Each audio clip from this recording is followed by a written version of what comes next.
My name is Nick Brand. I'm the Director of Corporate Programs at the Chicago Council on Global Affairs, and thank you all for joining us this evening. I'd like to take this opportunity to welcome George Friedman to the Chicago Council. I believe it's his first time here, so thank you so much for being with us. What you do, if you're a Ukrainian, is essentially reach out to the only country that will help you, which is the United States. Last week, 10 days ago, General Hodges, Commander U.S. Army Europe, visited Ukraine. He announced that U.S. trainers would now officially be coming, not just unofficially coming.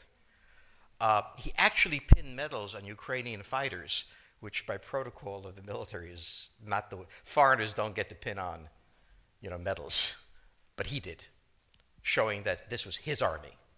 He then left and in the Baltics announced that the United States would be pre-positioning armor, artillery, and other equipment in the Baltics, Poland, Romania, and Bulgaria, which is a very interesting point. So the United States, and now yesterday the United States announced that it would be sending weapons. Tonight, of course, they denied it, but they are. The weapons will go. In all of this, the United States has acted outside the context of NATO. Because NATO has to have a 100% vote. Any one country can veto anything. And the Turks will veto it just for giggles. The point is that the United States is prepared to create a cordon sanitaire around Russia. Russia knows it. Russia believes that the United States intends to break the Russian Federation. I think that, as Peter Lorre put it, we don't want to kill you, we just want to hurt you a little bit. Either way, we are back at the old game. And if you go ask a Pole or a Hungarian or a Romanian, they live in a totally different universe from a German. And they live in a totally different universe from a Spaniard. So there is no commonality in Europe. But if I were a Ukrainian, I would do exactly what they're doing. Try to draw the Americans in. All right, Nick. No place is really Pacific for very long. I mean, neither the United States, we have constant wars, okay? Europe will, I suspect, not return to the 31 years, but it will return to humanity. They will have their wars, they will have their peace, they will live their lives. It will not be 100 million dead, but the idea of the European exceptionalism, I think, is the one suffering the first death. There will be conflict. There was conflict in Yugoslavia, and there's certainly conflict now in Ukraine. As to the relationship to the United States, we no longer have a relationship with Europe. We have a relationship with Romania, we have a relationship with France. There is no Europe to have a relationship with. Yes, the gentleman in the fourth row over here. Excuse me. By the way, I'm a subscriber.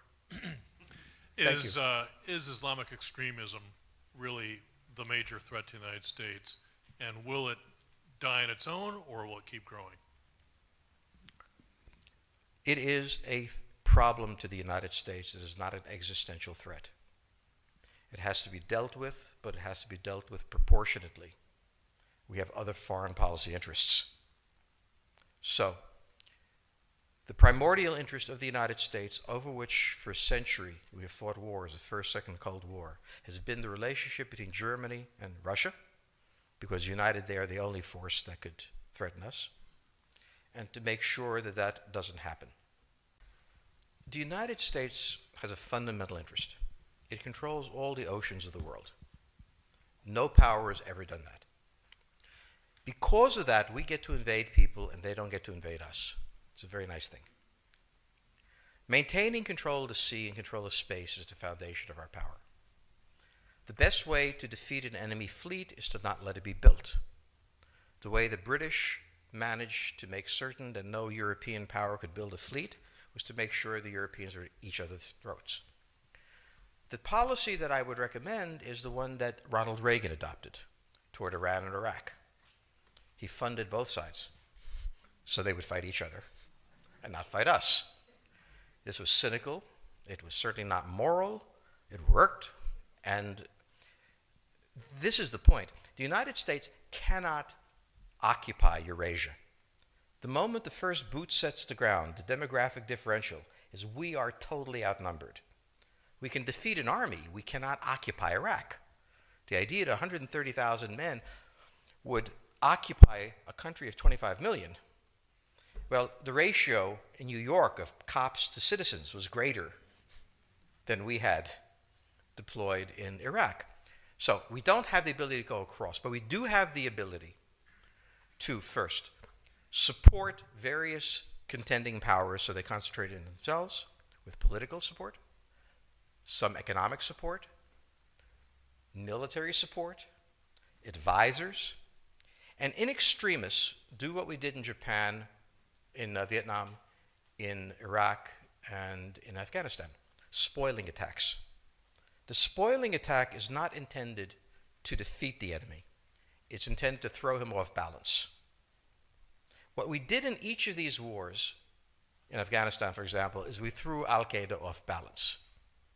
The problem we have, since we're young and stupid, is that having thrown them off balance, instead of saying, okay, job well done, let's go home, we said, well, that was easy.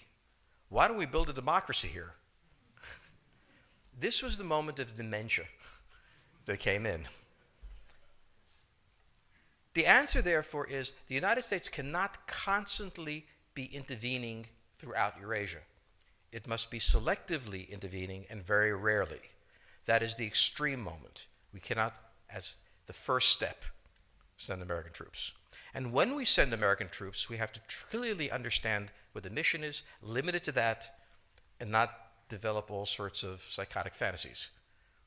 So hopefully we've learned that this time. It takes a while for kids to learn lessons. But I think you're absolutely right. We cannot, as an empire, do that. Britain didn't occupy India.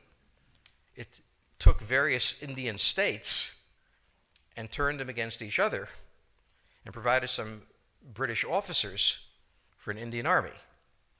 The Romans did not send vast armies out there. It placed kings like, various kings it created under the emperor, and those kings were responsible for maintaining the peace. Pontius Pilate was an example. So empires that are directly governed by the empire, like the Nazi Empire, fail. No one has that much power. You have to have a level of cleverness. However, our problem is not yet that. It is actually admitting that we have an empire. So we haven't even gotten to that point where we don't think we can kind of go home and it'll be over and done. And so we're not even ready for chapter 3 of the book. The question on the table for the Russians is, will they retain a buffer zone that's at least neutral? Or will the West penetrate so far in the Ukraine that they're 70 miles away from Stalingrad and 300 miles away from Moscow? For Russia, the status of Ukraine is an existential threat. And the Russians cannot let go. For the United States, in the event that Russia holds onto the Ukraine, where will it stop? Therefore, it's not an accident that General Hodges, who's been appointed to be blamed for all of this, is talking about prepositioning troops in Romania, Bulgaria, Poland, and the Baltics. This is the intermarium, from the Black Sea to the Baltic, that Pilsudski dreamt of. This is the solution for the United States.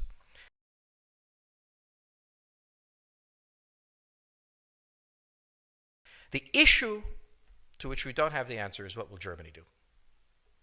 So the real wild card in Europe is that as the United States builds this cordon sanitaire, not in Ukraine, but to the west, and the Russians try to figure out how to leverage the Ukrainians out, we don't know the German position. Germany is in a very peculiar position. Its former Chancellor, Gerhard Schroeder, is on the board of Gazprom. They have a very complex relationship to the Russians. The Germans themselves don't know what to do. They must export. The Russians can't take up the export. On the other hand, if they lose the free trade zone, they need to build something different. For the United States, the primordial fear is Russian capital, Russian technology, German technology and German capital, Russian natural resources, Russian manpower, as the only combination that has for centuries scared the hell out of the United States. So how does this play out? Well, the U.S. has already put its cards on the table.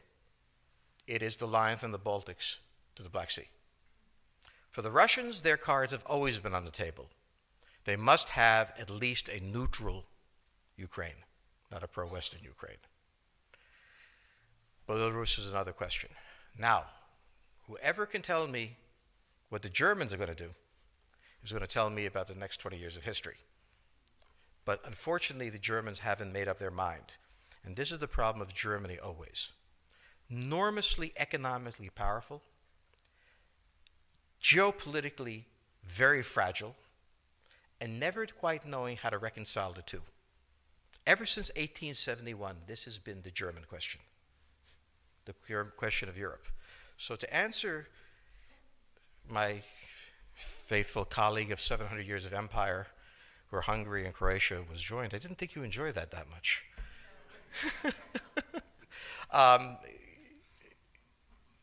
Think about the German question, because now it's coming up again. That's the next question that we have to address. And we don't know how to address it. We don't know what they're going to do. And unfortunately, that's all we have time for this evening.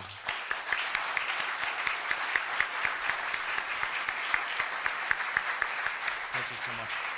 Thank you so much, George Friedman. He'll be signing copies of his book in the rear of the room. Thank you as well to the Chicago Club for co-sponsoring this evening. Good night.